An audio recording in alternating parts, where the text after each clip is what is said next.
जय हिंद साथियों, स्वागत है आपका self study classes with Sumit Jain YouTube channel में। और दोस्तों, हिंदी साहित्य की क्लास स्टार्ट हो चुकी है और हिंदी साहित्य की टिरकी वीडियो सुबह 9:30 बजे प्रतिदिन आपको सेंड करता हूं, प्रेषित करता हूं। दोस्तों, अब आपको दोस्तों वीडियो को लाइक करना है, शेयर करना है। और इससे पहले मैंने हिंदी साहित्य के 50 टिरकी वीडियो मैंने आपको दिए हैं दोस्तों। प्लेलिस्ट में जाके देखना, हिंदी साहित्य ट्रिक्स, ठीक है। एक पूरा 10 घंटे का आपका वीडियो दिया है। अगर आपका एग्जाम मान के चलो कि कल है, तो आप आज पूरा 10 घंटे का अगर वीडियो देखते हैं दोस्तों, तो आपका जो एग्जाम है वो बिल्कुल मस्त जाने वाला, ठीक है। तो 10 घंटे वाला वीडियो जरूर देखें। और दोस्तों, ये आपका व्हाट्सअप नंबर है जहां से आपको ग्रुप में जुड़ना है, ठीक है। टेलीग्राम ग्रुप में जुड़ने के लिए सर्च करना है IAS स्टडी ट्रिक और ज्वाइन हो जाना है, ठीक है। तो स्टार्ट करेंगे दोस्तों। आज हम रीतिकाल के नामकरण को ट्रिक से पढ़ेंगे। इसके पहले मैंने आदिकाल को भी याद करवाया है, ठीक है। तो स्टार्ट करेंगे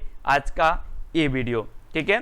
तो दोस्तों, सबसे पहला आपका जो प्रश्न है कि रीतिकाल को रीतिकाल नाम किसने दिया, सबसे पहली तो बात यही आती है ना। तो आपको पता है दोस्तों कि रीतिकाल जो नाम दिया है वो किसने दिया। 2 सेकंड में आप अपने उत्तर का चयन करेंगे और मैं आपको बता देता हूं कि आपने दोस्तों रामायण देखी होगी। रामायण देखी, और रामायण में जो राम भगवान होते हैं क्या करते हैं, बिल्कुल रीति से काम करते। वो नहीं चाहते कि किसी प्रकार का दूसरा कोई ऐसा काम हो जिससे किसी को बोलने का मौका मिले। वो रीति से करते हैं। कौन? राम। तो यहाँ पर रीतिकाल कौन बोलेगा? बोले सर राम करते हैं तो रामचंद्र शुक्ल, ठीक है। ये नंबर आपका बिल्कुल सही हो जाएगा। अगला है दोस्तों, रीतिकाल को श्रृंगार काल नाम किसने दिया। अब 4 विकल्प में 4 में से चयन करना है। 2 सेकंड है आपके पास, उत्तर लिखते जाएं कमेंट में। और मैं आपको बताता हूं दोस्तों कि विश्व के लोग, पूरे विश्व के लोग क्या करते हैं, श्रृंगार करते कि नहीं करते। बोले सर पूरे विश्व के लोग, भारत के ही नहीं पूरे विश्व के लोग श्रृंगार करते हैं। तो ये श्रृंगार काल कौन बोलेगा? कौन बोलेगा? बोले सर विश्व के लोग करते हैं तो विश्वनाथ प्रसाद मिश्र, यानी कि सा नंबर आपका बिल्कुल सही हो जाएगा। है ना फनी ट्रिक कि सर विश्व के लोग श्रृंगार करते हैं तो श्रृंगार काल विश्वनाथ प्रसाद, ठीक है। अब दोस्तों अगला है, रीतिकाल को अलंकृत काल किसने दिया। तो आपको पता होगा दोस्तों कि जो अलंकृत काल नाम दिया है वो किसने दिया है, वो दिया है 2 सेकंड में है। और 2 सेकंड में आपका उत्तर हो जाएगा मिश्र बंधु।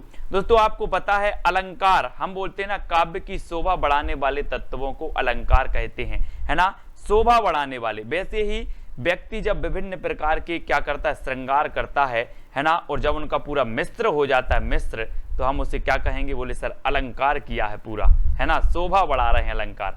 तो मिश्र करते हम तब क्या कहलाता है, अलंकृत काल कहलाता है। जब हम पूरा श्रृंगार मिश्रित कर देते हैं तो अलंकृत काल हो जाता है। तो अलंकृत काल कैसे हो जाता है, जब हम मिश्र करते हैं तो मिश्र बंधु।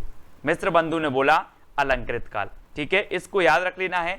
एक और विद्वान ने, एक और साहित्यकार ने अलंकृत काल बोला, मैं आपको बताऊंगा। यहां पर मिश्र बंधु आपको याद रखना है। कला काल किसने नाम दिया दोस्तों? 4 विकल्प, और मैं आपको बता दूं कि आपको एक ऐसे साहित्यकार हैं जिनका उपनाम था कलाधर। जिनका उपनाम क्या था? कलाधर। और वो साहित्यकार थे जयशंकर प्रसाद। अब जयशंकर प्रसाद का उपनाम कलाधर है, तो ये कला काल भी कोई शंकर नाम का व्यक्ति ही करेगा। तो कौन करेगा? यहां पर देखो, बोले सर यहां तो रमा शंकर शुक्ल आ रहे हैं, शंकर आ रहा है यहां पर। तो रमा शंकर शुक्ल रसाल ने कहा था कलाकाल। क्या कहा था? कलाकाल, यानी सी नंबर आपका बिल्कुल सही हो जाएगा, ठीक है। अगला है दोस्तों, अंधकार काल किसने कहा। अब एक चीज बताना कि अगर आपकी जो लोचन है वो क्या हो जाए, बंद हो जाए, लोचन बंद हो जाए, तो क्या हो जाएगा, अंधकार होगा कि उजेला रहेगा। बोले सर लोचन बंद होगी तो अंधकार छा जाएगा। तो अंधकार काल कौन बोलेंगे? लोचन से बनेगा आपका त्रिलोचन। लोचन से क्या बनेगा? त्रिलोचन। और त्रिलोचन ने कह दिया रीतिकाल को अंधकार काल, ठीक है। ऐसे याद करेंगे फनी ट्रिक से, आपको बिल्कुल पूरा याद हो जाएगा। लालित्य काल किसने कहा दोस्तों? लालित्य, और यहां पर आ रहा है लाली। लाली आ रहा ना, आपने एक वो पंक्ति पढ़ी होगी कि लाली मेरे लाल की जित देखूं उत लाल, और लाली देखन में चली तो मैं भी हो गई लाल। तो ये लालित्य काल आपको पता है कि जब सूर्य जो होता है निकलता है या डूबता है तो लाल लाल दिखता है। क्या? सूर्य, उसकी लाली लाली रहती है, लाली लाली। बोले लाली माँ देखो सूर्य की, तो लाली आ रहा है यहाँ पर, और काय की? सूर्य की। तो लालित्य काल कौन बोलेंगे? सूर्यकांत शास्त्री, यानी कि आ नंबर आपका बिल्कुल सही हो जाएगा, ए नंबर। ठीक है, अगला है अपकर्ष काल किसने नाम दिया दोस्तों? आपको पता होगा उत्कर्ष का विलोम होता है अपकर्ष। अपकर्ष मतलब होता है दोस्तों हिरास। क्या होता है? हिरास। और आपको पता है कि अगर आपने बुद्धि के देवता गणपति की पूजा नहीं की तो आपकी क्या हो जाएगी? उत्कर्ष नहीं होगा, आपका उन्नति नहीं होगी, आपका अपकर्ष होने लगेगा, क्योंकि आपकी बुद्धि नहीं चलेगी तो अपकर्ष होने लगेगा। तो अगर अपकर्ष नहीं करना है तो आप दोस्तों गणपति जी की पूजा करो, नहीं करोगे तो अपकर्ष हो जाएगा, अपकर्ष। ठीक है, तो इस प्रकार से याद रखेंगे कि अपकर्ष काल नाम दिया गणपति चंद्रगुप्त ने। बोले सर मैंने गणपति जी की पूजा नहीं की थी तो मेरा अपकर्ष हो गया, अब लेकिन करेंगे। ठीक है, तो गणपति चंद्रगुप्त। अगला है आपका शरीर काल नाम किसने दिया? शरीर काल बताना है दोस्तों। और आपको पता है कि हमारा जो ये शरीर है दिन भर काम करता है, दिन भर काम करता है, दिन भर काम करता है, तो कौन होंगे फिर? शरीर काल कौन बोलेंगे? तो सर बोला कि सर जो हमारा शरीर है वो दिन भर काम करता है, यानी कि शरीर काल कहा किसने? दिनकर जी ने, है ना, रामधारी सिंह दिनकर साहब। आपको पता होगा इन्हें अनल का कवि कहा जाता है ना। और दोस्तों इन्होंने कहा है रीतिकाल को शरीर काल। बोले सर शरीर तो दिन भर काम करता है तो दिनकर। ठीक है, इस प्रकार से याद करते जाएंगे, स्मृति में बैठाना है, व्यवहारिक जीवन से जुड़ना है और याद हो जाएगा। ठीक है, रीति काल को रीति शाखा काल किसने कहा? रीति शाखा काल बताना है दोस्तों। और आपको पता है कि आपने एक प्यारी सी सॉन्ग सुना होगा दोस्तों, बुंदेली भाषा में है शायद, वो क्या कहते हैं? बना की अबधपुरी ससुराल बराते को जय है रे। अबधपुरी, अबधपुरी ससुराल आपको पता है राम भगवान की अबधपुरी ससुराल। तो अबधपुरी में कौन कौन जा रहे हैं? सखा जा रहे हैं, सब सखा, है ना। तो रीति शाखा यानी कि रीति सखा, सखा जा रहे हैं कहां पर? अबध, अबध जा रहे हैं। तो राम अबध द्विवेदी, राम अबध द्विवेदी ने कहा रीति शाखा काल, यानी कि सी नंबर, सा नंबर आपका बिल्कुल सही हो जाएगा। ठीक है, अगला क्वेश्चन है दोस्तों रीतिकाल को हिरास काल किसने दिया है? अब अगर आपको अपना हिरास नहीं करना है तो आपको क्या करना पड़ेगा? शंभुनाथ, आपने नाम सुना होगा, शंकर जी को शंभु भी बोलते, शिव शंभु, है ना। तो हमें शंभु की क्या करनी पड़ेगी? पूजा करनी पड़ेगी, अर्चना करनी पड़ेगी। अगर हिरास नहीं चाहते हो, नहीं तो आप शंभु की पूजा नहीं करोगे तो हिरास हो जाएगा, है ना। तो हिरास हो जाएगा, इसलिए शंभु की पूजा करो। तो हिरास काल कौन बोलेंगे? बोले सर शंभुनाथ से, शंभुनाथ से, यानी सी नंबर, सा नंबर आपका बिल्कुल सही होगा। ठीक है, अगला देख लेते हैं शास्त्रीय काल किसने किया कहा दोस्तों। और आपको पता है कि जो बड़े बड़े शास्त्री लोग होते हैं, शास्त्री लोग होते हैं, पंडा लोग होते हैं, वो क्या करते हैं, है ना, आपने देखा होगा वो प्रसाद बांटते हैं। प्रसाद, आप भी ले लो प्रसाद, आप भी ले लो, आप भी ले लो। शास्त्री लोग प्रसाद बांटते हैं, तो शास्त्री काल कौन बोलेगा? बोले सर राम प्रसाद, प्रसाद बांट रहे हैं, प्रसाद। राम प्रसाद मिश्र ने कहा है रीति काल को शास्त्रीय काल। अब याद रख लेना, शास्त्रीय काल बोले प्रसाद बांटते हैं तो राम प्रसाद मिश्र, है ना। अगला है चारणी काल नाम किसने दिया? चारणी काल। और आपको पता है दोस्तों, अगर आप किसी की क्या कर दो? FIR कर दो, FIR, तो क्या वो कहेगा? चरण पकड़ेगा आपका, माफ कर दो साहब, अब कुछ नहीं करेंगे, तो आपके चरण पकड़ेगा अगर आपने किसी की FIR कर दी तो।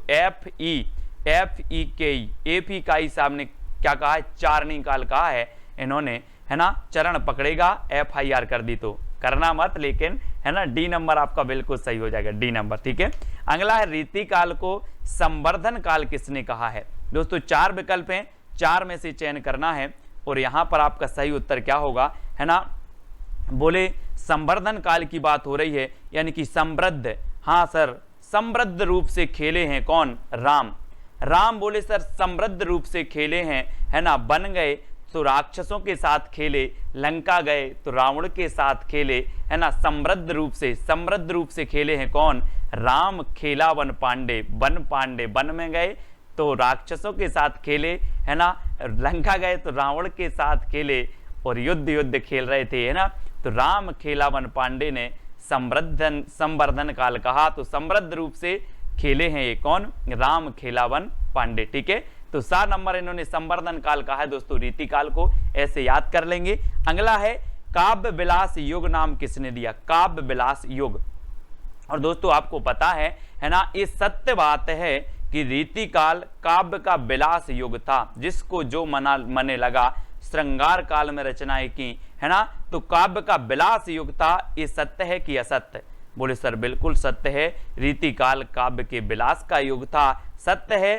तो ये विलास युग कौन बोलेंगे? सत्यकाम वर्मा। ये सत्य है तो सत्यकाम वर्मा, यानी बी नंबर आपका बिल्कुल सही हो जाएगा, बी नंबर। ठीक है, फिर अगला क्वेश्चन है दोस्तों आपका, रीतिकाल को अलंकृत काल किसने नाम दिया? अब अलंकृत काल दो आती हैं दोस्तों, पहले मैंने आपको बताया था कि मिस्र बंधुओं ने भी अलंकृत काल कहा, ठीक है, लेकिन अलंकृत काल चतुर्लोग बहुत अच्छे से अलंकार करते हैं। क्या करते हैं? चतुर्लोग अलंकार करते हैं। बोले आप तो बड़े चतुर हो यार, कितना अच्छा अलंकार किया है ना। तो चतुर्लोग क्या करते हैं? अलंकार करते हैं, और अलंकार अगर परीक्षा में पूछा जाए तो चतुर्लोग सही करके आते हैं, है ना। तो चतुर्सेन शास्त्री ने भी अलंकृत काल कहा है, मिस्र बंधुओं ने भी अलंकृत काल कहा है, इसको याद रखेंगे। ठीक है, अगला है दोस्तों, रीति श्रृंगार युग नाम किसने दिया? रीति श्रृंगार युग, तो आपको पता है रीति श्रृंगार युग, रीति श्रृंगार करके भागी, रीति श्रृंगार करके भागी, कैसे याद रखोगे? बोले सर रीति श्रृंगार करके भागी, तो भागी से बनेगा भागीरथी, और रीति भागी श्रृंगार करके, तो रीति श्रृंगार युग नाम दिया है किसने? भागीरथी मिश्र ने। इतना याद रखना है, रीति श्रृंगार करके भागी, है ना। तो इस प्रकार से रीति श्रृंगार करके भागी और भागीरथी मिश्र आपका बी नंबर बिल्कुल सही होगा। ठीक है, ये तो सिर्फ स्मृति में बैठाने के लिए दोस्तों ट्रिक आपको कुछ यहाँ का वहां करके बताया जाता है। फिर रीति काल को साहित्य शास्त्रीय विकास काल किसने कहा? बहुत ही बढ़िया ये प्रश्न है, साहित्य शास्त्रीय विकास काल ये किसने कह दिया? बोले सर रीतिकाल बिल्कुल साहित्य शास्त्रीय का विकास काल था, बिल्कुल कैसा युग था? कमल युग था, कमल के समान विकास काल था, कमल के जैसा विकास काल था, है ना। तो ये कौन बोलेंगे? कमल कुल श्रेष्ठ, इन्होंने कहा कि रीतिकाल साहित्य शास्त्रीय विकास काल इन्होंने नाम दिया है। ठीक है, इस प्रकार से याद करना दोस्तों। और ये 17 दोस्तों हमने देखे कि 17 विद्वानों ने, 17 साहित्यकारों ने ये रीतिकाल के नाम दिए हैं। इसी प्रकार से आदिकाल को भी हमने याद करवाया था, आदिकाल का वीडियो भी देख ले नामकरण वाला। सबसे विवादास्पद माना जाता है आदिकाल, भक्तिकाल नहीं माना जाता, फिर माना जाता है आपका रीतिकाल। ठीक है, तो ये दोस्तों आपके रीतिकाल से एक ना एक क्वेश्चन हमेशा बनता है हर परीक्षा में। और आपका आज का चैलेंज प्रश्न है, आपको बताना है केशवदास किस राजा के आश्रित कवि थे? किस राजा के आश्रित कवि थे? इंद्रजीत के, राम सिंह के, राजा केसरी के, या फिर भाव सिंह के? इसमें से आपको उत्तर का चयन करना है, कमेंट में लिखना है। और कौन सी ट्रिक सबसे अच्छी लगी, कौन सी आपके स्मृति में तुरंत बैठ गई, वो आपको कमेंट के माध्यम से बता देना है। और दोस्तों आपको क्या करना है कि पूरा जो प्लेलिस्ट है, मैंने कई बार प्लेलिस्ट ग्रुप में भी डाली है, और आपको प्लेलिस्ट चैनल पे जाकर सेल्फ स्टडी क्लासेस पर क्लिक करो, ऊपर प्लेलिस्ट का ऑप्शन आएगा, प्लेलिस्ट पे क्लिक करो, फिर प्लेलिस्ट खुलेगी, आपको हिंदी साहित्य का इतिहास ट्रिक्स करके एक प्लेलिस्ट मिलेगी, जिसमें लगभग 50 से ज़्यादा वीडियो उपलब्ध हो चुके हैं। ट्रिकी वीडियो जरूर देखें, और एक पूरा 10 घंटा का वीडियो है, 6-6, 5-5 घंटे के बहुत सारे वीडियो हैं, जिनमें हिंदी साहित्य का निचोड़ और वो भी ट्रिक से आपको पढ़ाया गया है। एक एक चीज़ याद करवा रहा हूँ दोस्तों आपको मैं, ताकि आप नेट एग्जाम, पीजीटी, टेट, किसी भी एग्जाम की तैयारी कर रहे हैं उसमें क्वालिफाई हो सकें, है ना, उसमें आपको कोई तकलीफ ना हो और याद हो सके। काहे कि हिंदी साहित्य बड़ा ही कठिन है, जिसको याद करना पड़ता है ट्रिक से। ठीक है,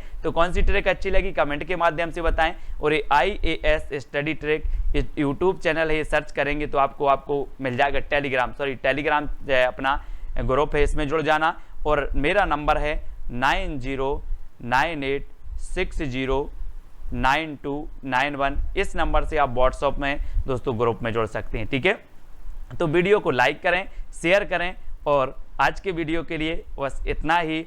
जय हिंद।